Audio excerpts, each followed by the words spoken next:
자, 우리 자녀분들, 앞뒤분들하고 인사하겠습니다. 우리 반갑게 웃으면서 무표정하게 말고요. 반갑게 좀 인사했으면 좋겠습니다. 잘 오셨습니다. 반갑습니다. 오랜만에 뵙겠습니다. 은혜 받으세요. 입술을 열어서 반갑게 인사하시면 좋습니다. 자, 오늘 예배 오신 우리 모두에게 하나님의 크신 은혜와 특별한 축복과 또한 깨달음의 결단의 시간이 되는 귀한 시간 되기를 소망합니다. 자, 오늘은 위대한 첫걸음이라고 하는 제목을 함께 말씀을 나누고자 합니다. 믿음으로 승리를 거두는 우리 모두가 되기를 바라고요. 오늘 말씀의 그 제목처럼 첫 시작, 아주 아름다운 첫 시작이 중요하다라고 하는 그런 말씀입니다. 여러분, 우리가 시작을 어떻게 하느냐, 그리고 어떤 것을 시작하느냐가 굉장히 중요합니다. 인류 역사상 여러 가지 위대한 첫 시작과 첫 걸음들이 있습니다. 여러분, 생각나시는 것들이 좀 있으십니까? 저는 한 두 가지 정도가 생각이 나더라고요. 첫 번째는 뭐냐면, 우리가 잘 아는 이 콜럼버스가 신대륙을 발견했던 그 첫 걸음입니다. 탐험가 크리스토퍼 콜럼버스가요, 이제 이 동양의 동방견문록을 보고 이 동양에 대한 어떤 마음의 감동과 그리고 환상을 가지고 이제 신대륙을 발견하고자 하는 그런 열망을 가지기 시작합니다. 그래서 이 동양의 미개척 그 지역을 내가 한번 개척해 보겠다라고 하는 그런 심정으로 이제 동방 지역, 그러니까 동양 지역으로 오기 위해 인도를 향해 가는 대항해를 시작하게 됩니다.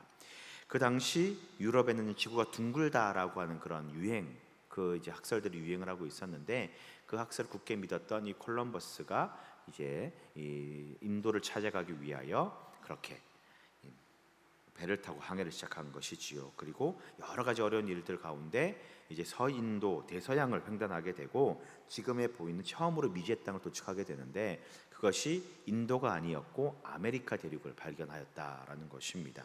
어쨌든 간에 콜럼버스의 이 항해의 첫 걸음이 이제 이 지구가 둥글고 그리고 새로운 대륙을 발견하는 위대한 첫 시작이 되었고, 이 이후부터 신대륙을 개척하는 일들이 활발하게 일어났다라고 합니다. 대표적인 위대한 첫 시작이요, 첫 걸음이 아닐까라는 생각을 해보게 됩니다. 또 어떤 게 있습니까? 여러분, 이게 논란이 좀 있긴 하지만 이 달을 처음 착륙했던, 달에 첫 발을 내디뎠던 사람이 닐 암스트롱이잖아요. 아폴로 11호를 타고 달에 가서 달에 착륙을 하고, 그리고 달에 가장 먼저 첫 발을 내딛었던 사람, 이 첫걸음으로 말미암아 본격적인 우주 시대의 개막이 열렸다라고 그렇게 평가를 합니다. 미국의 달 착륙에 대한 여러 가지 논란들이 있긴 하지만, 여하튼 닐 암스트롱의 달 착륙 그리고 이 우주에 대한 비행은 인류 역사의 이제 이 우주 개발의 확장을 열게 되는 아주 위대한 첫 걸음이었다라고 평가하게 됩니다. 그리고 우리가 잘 알고 있는 스마트폰, 이 스마트폰을 처음 시작한 것이 HNC 같은 그런, 지금은 이제 사라진 이 나라 그 회사, 그리고 노키아라고 하는 회사에서 시작을 했는데, 그 이후에 애플사에서 스마트폰을 개발하면서 이제 인류 문명의 새로운 장을 열게 되는 그런 위대한 첫 시작을 하게 되었습니다.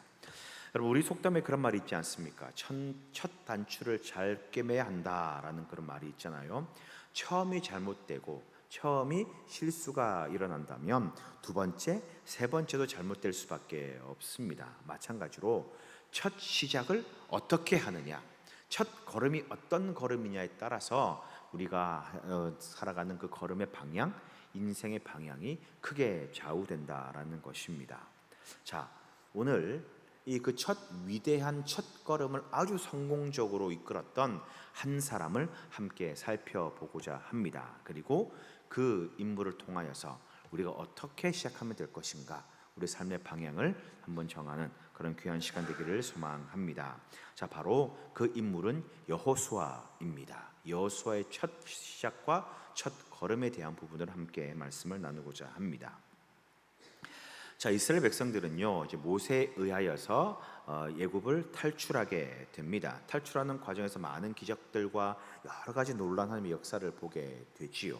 모세의 인도로 말미암아 출애굽을 한 이스라엘 백성들은 애굽을 떠난 지 얼마 되지 않았을 때에 큰 장애물, 홍해라고 하는 장애물을 만나게 됩니다. 홍해 앞에 쩔쩔매고 있는 이 이스라엘 백성들을 향하여서 하나님께서 모세에게 명령을 내리시고, 모세로 말미암아 놀라운 기적, 홍해가 갈라지게 되는 그 기적을 베풀어 주시고 그 홍해 사이를 유유히 걸어가면서 모든 백성들이 구출을 받게 되었습니다. 그 뒤에 이스라엘 백성들은 시내산까지 가는 그 광야 중에 여러 가지 하나님의 은혜를 경험하고 시내산에서 하나님의 언약궤를 받게 되고요. 그리고 말씀의 의미를 깨닫게 되고 이제 그들이 살아가야 될 삶의 기준들을 명확하게 정리하게 됩니다. 그러면서 이 민수기에 보면요, 인구를 조사하거든요. 이 시내산을 떠나기 전에 20세 이상 되는 이 남자가 몇 명인지를 인구를 조사하게 됩니다. 전쟁에 나갈 수 있는 인원수를 확인하기 위함이었습니다. 세어보니까 60만 명이더라라고 하는 이제 결과를 얻게 됩니다. 남자와 여자, 아이까지 다 합치면 약 200만 명 정도 되는 아주 큰 이 인원이었다라는 것입니다. 그리고 시내산을 떠나가지고요, 가데스 바네아라는 곳에 머물러서 이제 각 지파별로 한 사람씩 선발해가지고 우리가 잘 아는 12명의 정탐꾼을 이제 모집을 하고 선발해서 가나안 땅을 정탐하게 하고 오고요.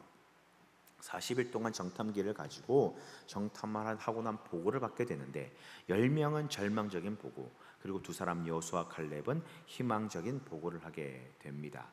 그러나 이스라엘 백성들은 이 10사람의 보고를 받아들이게 되고 이제 하나님을 원망하게 되지요. 하나님께서 이렇게 벌을 내리십니다. 하루를 1년으로 계산하여서 40년 동안 광야를 방황하게 그렇게 만드십니다. 40년을 방황하면서 무수히 많은 그런 일들을 경험하게 되고요, 많은 기적들과 하나님의 은혜의 역사를 경험하게 됩니다. 그러면서 우리가 흔히 광야 생활을 하나님께서 훈련시키는 과정이다라고 그렇게 우리가 이해를 하게 됩니다. 정말 많은 훈련을 받았고 이제 40년 후에 이제 가나안 땅으로 들어가기 위한 마지막 관문인 모압 평지라는 곳에 머물러서 이제 이스라엘 백성들이 모세의 마지막 유언과도 같은 설교를 듣게 됩니다.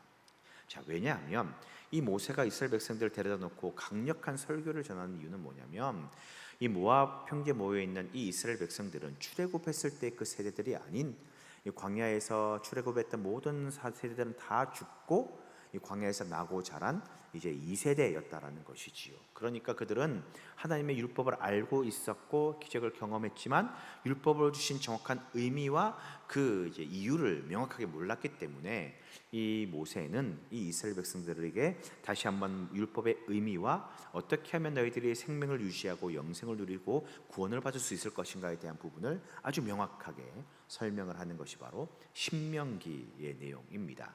그래서 신명기를 이 두 번째 율법의 제천명이다라고 그렇게 부르는 이유가 여기 있는 거지요. 자, 이제 이스라엘 백성들은요, 모든 것들을 다 마무리하였습니다. 40년간 훈련도 받았고 모압 평지에서 모세에 의하여서 율법의 교육도 받았습니다. 이제 율법을 메고 이제 전쟁에 나갈 수 있는 인원도 선발 다 되었으니까 요단강을 건너서 가나안 땅을 정복하기만 하면 되는 그런 상황이었습니다. 그런데 아주 큰 문제가 생깁니다. 무엇이냐? 그동안 그들을 이끌었던 모세라고 하는 이 지도자가 죽음을 맞이하게 되었다라는 것이지요. 자신의 생명이 다 되어가는 것을 안 이 모세가 이 자신의 후계자로 여호수아를 세우고, 그리고 모세는 이 느보산에 올라가서 홀로 죽음을 맞이하게 됩니다. 자, 모세의 죽음과 그 뒤를 이어서 이스라엘의 수장이 된 지도자가 된 이 여호수아, 이제 이스라엘 백성들은요, 새로운 전환기, 새로운 시점을 맞이하게 되었습니다. 모세의 수종자였고 이스라엘의 군대의 장관이었던 여호수아가 이제 민족을 이끄는 지도자가 되었다라는 것이지요.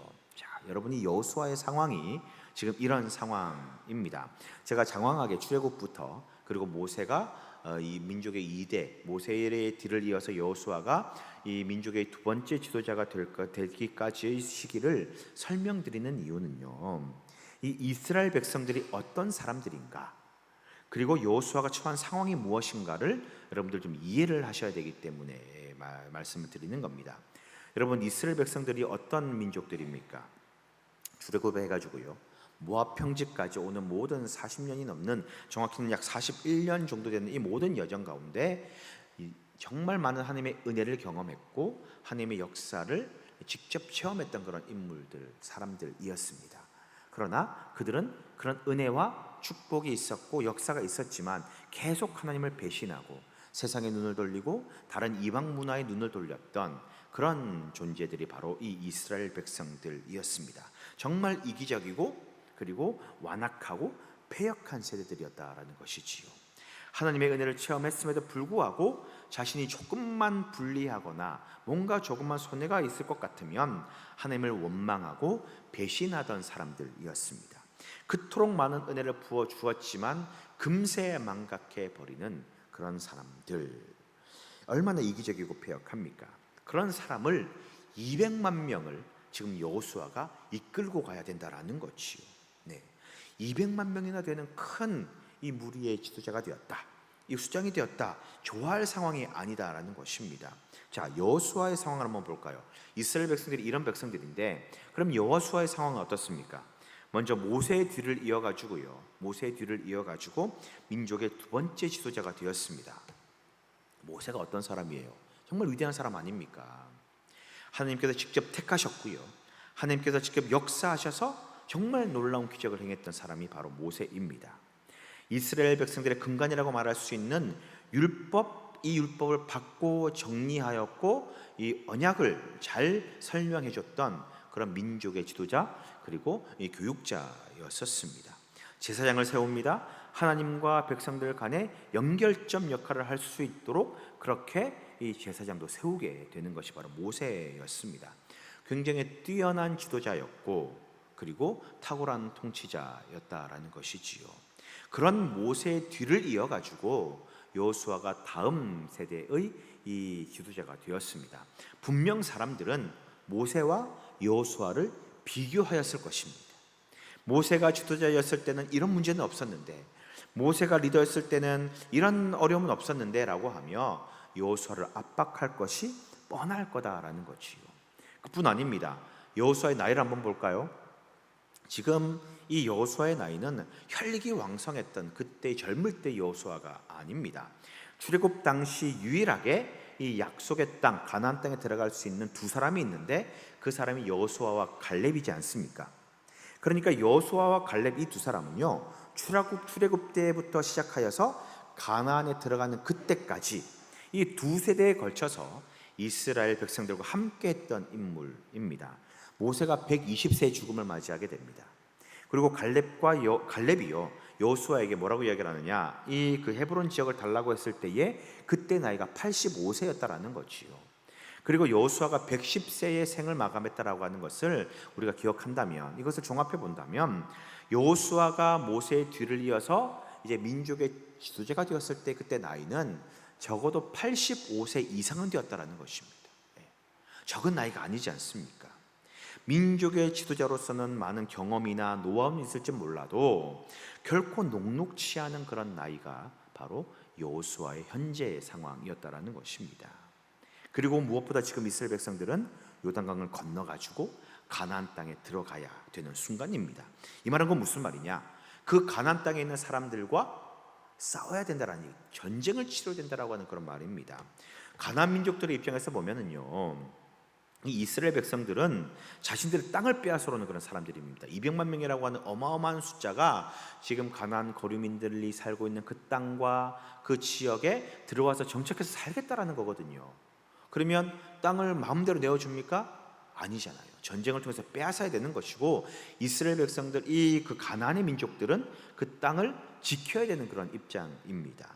방비하고 또한 전쟁을 치러야 되는 그런 상황이다라는 거지요. 가나안에서의 전쟁은 불을 보듯 뻔한 그런 상황입니다. 여호수아가 이스라엘 군대 장관이었고 또 무수히 많은 전쟁의 경험이 있다고 하지만 그건 어디까지나 모세라고 하는 지도자 밑에서 그렇게 훈련을 받았고 그 전쟁을 치른 것이지, 이제는 여호수아 고스란히 혼자 짊어져야 될 그런 상황이다라는 것이지요. 여러분, 지금 여호수아의 처한 상황은요, 내가 이제 모세의 뒤를 이어서 지도자가 되었구나, 이 200만 명이라고 하는 큰 무리의 수장이 되었구나, 그런 것에 도취되어 있고 그리고 명예를 얻고 권력을 얻었다고 좋아해야 될 그런 상황이 결코 아니다라는 것입니다. 좋지 못한 상황이었고요, 그리고 위대한 모세라고 하는 뒤를 이어서 평가받을 수 없는 그런 위치에 서 있게 되었고요, 그리고 적은 나이가 아닌 많은 나이에 전쟁을 치러야 되는 그런 상황이었다라는 것입니다. 이런 상황에서 그렇다면 이제 민족의 지도자가 된 여호수아가 할 수 있는 것은 무엇일까? 이 진퇴양난의 위기 가운데 그가 취할 수 있는 방법은 무엇이냐? 그는요, 힘이 부치고 능력이 부족하고 그리고 마음 가운데 여러 가지 걱정이 있을 때에 그가 할 수 있는 방법은 무엇이냐? 더 큰 힘과 능력을 가진 존재에게 부탁을 하는 겁니다. 요청하는 겁니다. 도움을 구하는 것이지요. 그래서 여호수아가 택한 방법은 하나님께 요청하는 것이고 하나님께 도움을 구하는 방법이었습니다. 모세를 도우시고 인도하셨던, 이스라엘 백성들을 인도하셨던 그 하나님이라면, 그 하나님께 간구하고 도움을 구한다면, 그 하나님이 여호수아를 도와준다면, 나를 도와준다면 내가 이 민족을 이끌고 가나안에 들어가고 모든 전쟁 가운데 승리하는 것도 어렵지 않다라고 하는 그런 생각과 판단으로 여호수아는 하나님 앞에 간구하고 도움을 구하기 시작합니다. 바로 그때에 하나님께서 여호수아에게 말씀하시는 거죠. 두려워하고 근심하고 걱정하고 있는 여호수아에게 찾아와서 말씀하십니다. 너는 마음을 강하게 하고 담대하게 하라. 두려워하지 말라. 한 번도 아니고요, 두 번도 아니고 세 번이나 하나님께서 나타나셔가지고요, 사자를 보내셔가지고 여호수아에게 마음의 확신과 담대함을 허락하여 주십니다. 그러면서 가나안 땅에 들어가가지고 승리할 수 있는 비결을 알려주시게 됩니다. 그게 뭐냐면 여호수아 1장 8절의 말씀입니다. 자, 같이 한번 읽겠습니다. 같이 읽습니다. 시작. 이 율법책을 내 입에서 떠나지 말게 하며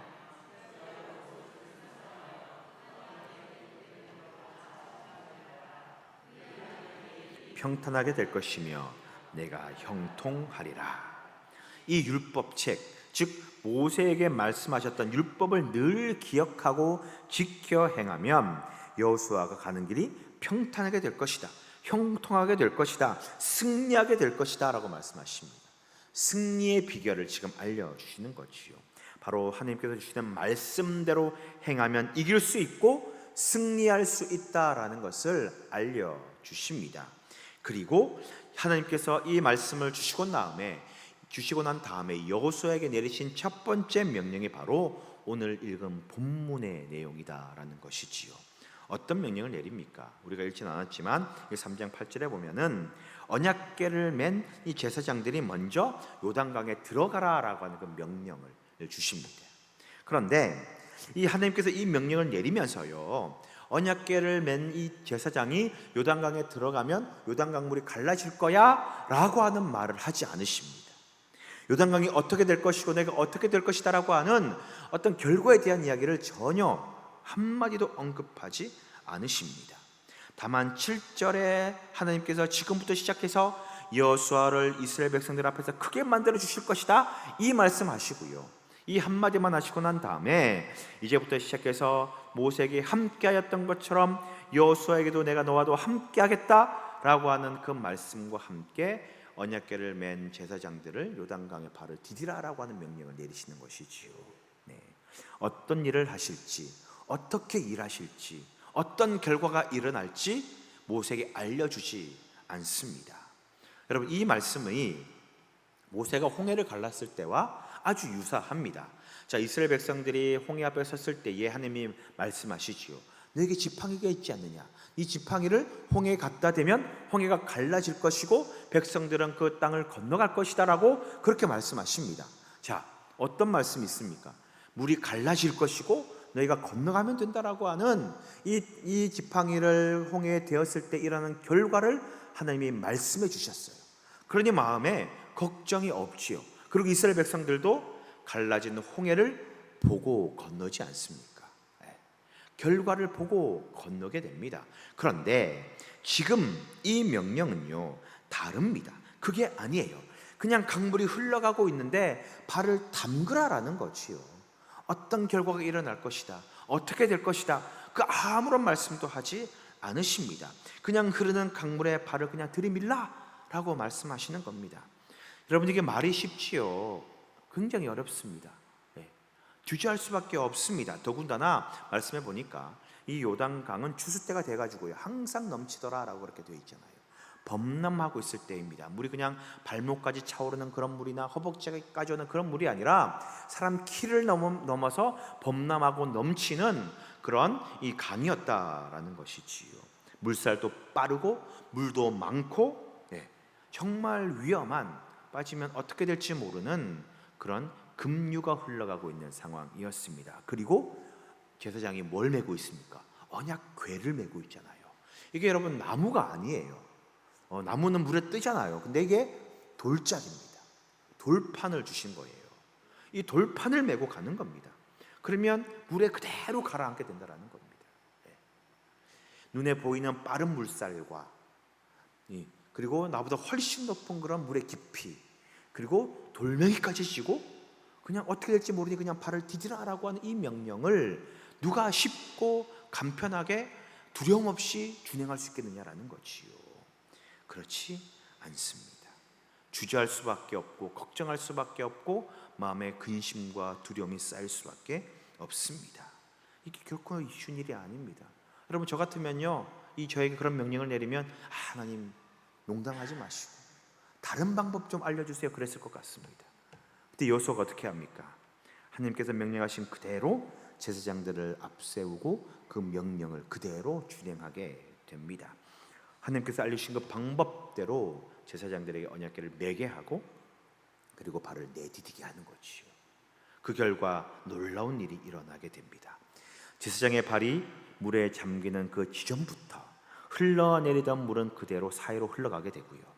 위에서부터 내려오던 물줄기가 역류하여 사르단 지역의 아담 평지라고 하는 넓은 곳, 이 모압 평지로부터 약 34km 정도 떨어진 그곳입니다. 그곳에 물이 고이는 기적이 일어나게 되는 것이지요.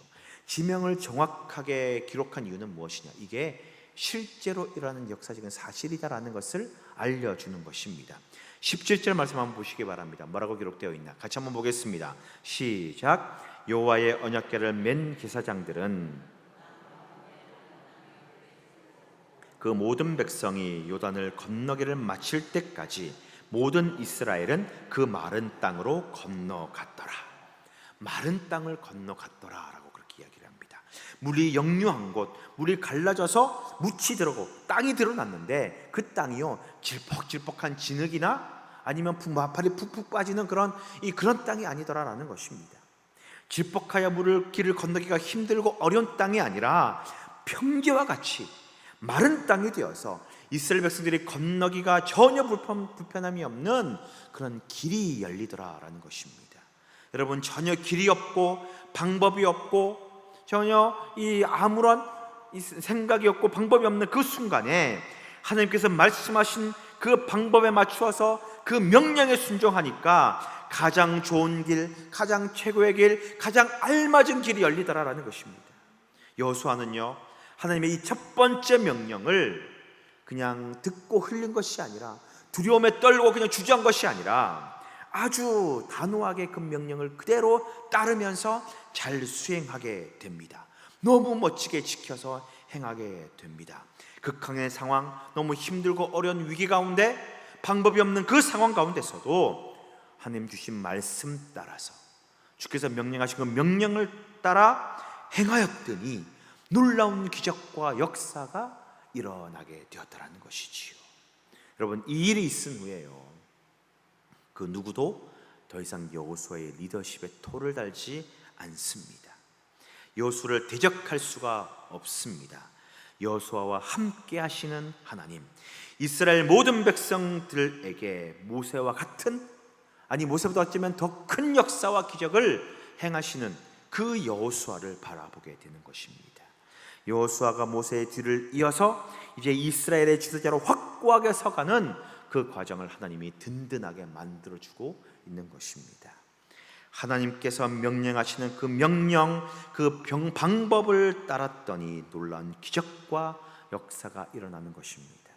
이후에 여호수아의 모든 행동들 역시도 하나님의 명령을 그대로 준행하는 것을 우리는 볼 수가 있습니다.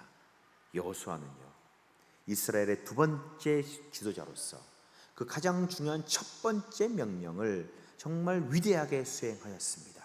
그 위대한 첫 걸음을 아주 의미 있게 잘 시작한 것입니다. 여러분, 이후 여호수아는 주님만을 의지하며 명령대로 움직여서 모든 전쟁에서 승리를 거두는 것을 알 수가 있습니다. 요단강 건넌 이후에 무엇을 이야기를 합니까? 모든 남자들이 할례를 받을 것을 이야기를 합니다. 여러분, 전쟁을 앞둔 그 상황에서 할례를 받는다라고 하는 것 굉장히 어려운 결정입니다. 왜? 고통과 어려움 때문에 그렇거든요. 전쟁을 포기하는 것과 다름이 없습니다. 회복할 수 있는 시간이 있어야 되는데 그 시간 동안에 공격이 들어오면 전혀 방비를 할 수가 없습니다. 그러나 하나님의 명령께서 하셨기 때문에, 하나님이 명령하셨기 때문에 적진의 한복판에서 할례를 행하는 여호수아를 볼 수가 있습니다. 명령을 하여 모든 백성들이 할례를 행하게 됩니다. 여러분, 여리고성을 무너뜨릴 때 어떻습니까? 이 전쟁을 해야 되는데요, 하루에 한 바퀴씩 도는 겁니다. 전쟁을 치러야 되는데 이게 어떤 전쟁의 방법입니까? 아무도 취하지 않았던 그런 새로운 방법이다라는 것이죠. 전략을 짜거나 전술을 짜거나 군사를 훈련시키는 것이 아니라 하루에 한 바퀴씩 여리고성을 돌고 마지막 이 날에 7바퀴를 도니 여리고성이 무너지게 됩니다. 어떻게 이런 일이 일어날 수 있습니까? 하나님이 명령하시고 그 명령 따라 행하니 이 기적이 일어나게 되는 것입니다. 여러분, 오늘 이 여호수아가 보여주었던 위대한 첫걸음, 첫 명령의 순종이 우리들에게 어떤 도전을 줍니까? 여러분, 어떤 마음이 드십니까? 여호수아의 리더십, 여호수아의 지도력이 다른 게 아닙니다. 그가 많은 전쟁의 경험들이나 모세로부터 배웠던 많은 것들로 인하여서 그가 리더로서의 자격을 갖추었나요? 아니다라는 거지요. 단 한 가지입니다. 오직 하나님의 명령을 따르는 것, 이것에서 여호수아의 리더십이 나타난다라는 것이지요. 여러분, 우리도 마찬가지입니다. 세상을 살아갈 때에 많은 어려움이 있습니다. 문제가 우리를 엄습합니다. 도저히 풀리지 않을 것 같은 어려움과 어떤 길도 보이지 않는 그런 막막함이 있습니다. 도무지 보이지 않는 절망감이 우리를 애워쌉니다. 이기적이고 패역한 이 이스라엘 백성들을 이끌었던 이 여호수아의 어려움, 이 전쟁을 치러야 되는 지도자로서의 근심과 걱정, 염려, 나이가 많아 기력이 쇠어져 가고 있는 자신을 보면서 무기력해져 가는 스스로에 대한 자책감들, 여러분, 이 모든 것들이 우리의 상황과 비슷하지 않습니까? 그런데 여호수아가 어떻게 이깁니까? 오직 하나님을 바라보고 그 명령을 행하는 딱 한 가지로 모든 어려움들을 이겨내 버린다라는 것입니다. 하나님께서 하라는 대로 행하였을 때에 놀라운 기적과 문제가 해결되는 은혜를 경험하게 되는 것입니다. 여러분, 우리가요, 세상을 살아갈 때에 다른 방법, 다른 것 바라보는 것 안 된다라는 것입니다. 오직 하나님만을 바라보고 오직 주님만을 의지하며 나아가는 우리의 담대한 믿음이 우리 가운데 있어야 된다라는 것이지요. 주님만을 의지하고 명령에 순종할 때에 모세에게 행했던 놀라운 하나님의 역사가 여호수아에게 임하였던 것처럼 우리에게도 동일하게 임하게 된다는 것을 여러분 반드시 기억하시기 바랍니다. 세상을 승리하는 비결, 다른 것 바라보지 않고 하나님을 바라보고 주님의 명령만 쫓아 살아가는 것, 이게 바로 세상을 이기는 승리의 비결이고 승리의 삶을 살아가는 첫 걸음임을 여러분 깨달으시기를 주의 이름으로 간절히 축원드립니다. 이런 이야기가 있습니다. 옛날 어느 나라에 아주 지혜로운 임금이 있었습니다. 이 하루는요, 이 젊은 관리가 이 임금에게 나와서요, 이 자신의 애로사항을 이야기를 하기 시작합니다. 자신이 젊어서 그런지 유독 쉽게 유혹에 빠지고 그리고 그 유혹을 잘 헤어나오지 못한다라는 것이지요. 그래서 왕에게 와서 왕이여, 이 유혹을 이겨낼 수 있는 방법이 무엇입니까? 라고 그렇게 질문했다고 합니다. 이 말을 들은 왕이요, 갑자기 크게 화를 내면서 불같이 화를 내면서 이렇게 소리쳤습니다. 국사에 충성하고 나라 일에 열심을 다해야 될 그런 신하가 유혹에 빠져서 제 할 일을 하지 못한다고 하니 그를 엄히 다스리겠다라고 이야기를 하면서 아주 극대노를 하게 됩니다. 그러면서 옆에 있던 병사를 불러다가요, 이 하인에게, 이 젊은 이 신하에게 큰 대접을 주고요, 물을 가득 담게 합니다. 그러면서 이 물 대접을 받은 이 관리에게 이렇게 명령을 합니다. 이 물 대접을 들고 거리를 한 바퀴 돌고 오너라. 만일 물을 한 방울이라도 쏟는다든지 아니면 정해진 시간 안에 돌아오지 못할 경우에 내가 엄벌에 처하겠다라고 하면서 이런 벌을 내리게 됩니다. 이 젊은 관리가요, 이 왕의 이 명령이 너무나 두렵고 떨려서 발발발 떨면서 조심조심스럽게 이 물대접만 바라보면서 거리를 돌기 시작합니다. 물을 흘려서도 안 되고 시간을 지체해서도 안 되기 때문에 땀을 뻘뻘 흘리면서 이 물대접 하나에만 집중하면서 겨우겨우 돌아서 시간 안에 왕 앞에 다시 도착하게 되었습니다. 그리고 이 왕 앞에 도착한 관리를 본 이 왕이 이 젊은 관리에게 이렇게 물었습니다. 그대는 거리를 돌다가 그대를 향해 손짓하는 여인을 보았는가? 보지 못했습니다. 그러면 길 모퉁이에 있는 술집에서 그대를 부르는 친구의 소리를 들었는가? 듣지 못했습니다. 이런 대답에 왕이 다시 이렇게 묻습니다. 왜 보지도 못하고 듣지도 못했는가? 그러자 젊은 관리가 이렇게 대답했습니다. 이 물 대접에만 신경 쓰니까 다른 것은 아무것도 들을 수도 볼 수도 없었습니다. 그러자 왕이 웃으면서 이제 이렇게 이야기를 합니다. 그러면 이제 자네는 유혹을 이겨내는 방법을 터득한 것이네 라고 했다고 합니다. 여러분, 이게 무슨 말입니까? 유혹을 이기는 방법, 다른 것이 아닙니다. 다른 게 아니라 온 신경을 한 곳에 집중할 때에, 다른 것이 아닌 단 하나의 내 생각과 정신을 집중할 때에 유혹이 틈을 타지 못한다라고 하는 그런 말입니다. 여러분, 어려움과 그리고 고난을 이기는 방법도 마찬가지입니다. 여호수아가 그 어려운 시기에, 그 위기의 순간 가운데, 그런 자신의 처한 상황 가운데 문제만 바라보고 어려움만 바라보고 나의 형편만 쳐다본다면 그는 결코 그 문제의 어려움을 이길 수 없었을 것입니다. 그런데 그가 무엇을 바라보았습니까? 문제를 바라본 것이 아니라, 상황을 바라보는 것이 아니라 오직 하나님을 바라보니까, 오직 주님을 바라보니까 그곳에서 모든 문제 해결의 실마리가 풀리더라라는 것입니다. 여러분, 다른 세상의 방법, 세상의 유혹, 사람들의 방법에 현혹되지 마시고 내 앞에 있는 문제와 어려움이 있다면 하나님의 명령을 바라보시고 예수 그리스도를 바라보시고 주님만을 바라보시기 바랍니다. 그러면 놀라운 역사가 우리 가운데 일어나게 되는 것입니다. 여러분, 이제 다른 것 바라보지 맙시다. 다른 방법 쳐다보지 마시고요, 힘들고 어려워 낙감되고 문제가 생겼을 때에 그 문제를 묵상하고 그 문제를 가슴에 품고 낑낑대는 것이 아니라, 세상의 유혹과 세상의 방법 바라보는 것이 아니라 오직 주의 명령, 주의 말씀을 가슴에 새기고 그 명령을 따라 행하는 그 주님만 바라보는 우리 모두가 되시기를 주님의 이름으로 간절히 축복합니다. 늦었다고요? 아니요, 지금부터 하면 됩니다. 이제부터 시작하면 됩니다. 이전에는 어려움 가운데 하나님을 전적으로 신뢰하지 못했지만 이제는, 지금부터는 그 위대한 첫걸음을 다시 내딛는 그런 한 걸음을 시작하시기 바랍니다. 그러면 모든 문제와 어려움이 사라지고 예수님으로부터 오는, 하나님으로부터 오는 놀라운 기적이 우리 가운데 일어날 줄 믿습니다. 이 믿음을 가지고 담대히 나아가서 믿음의 역사를 이루는 우리 모두가 되시기를 주님의 이름으로 간절히 축원드립니다.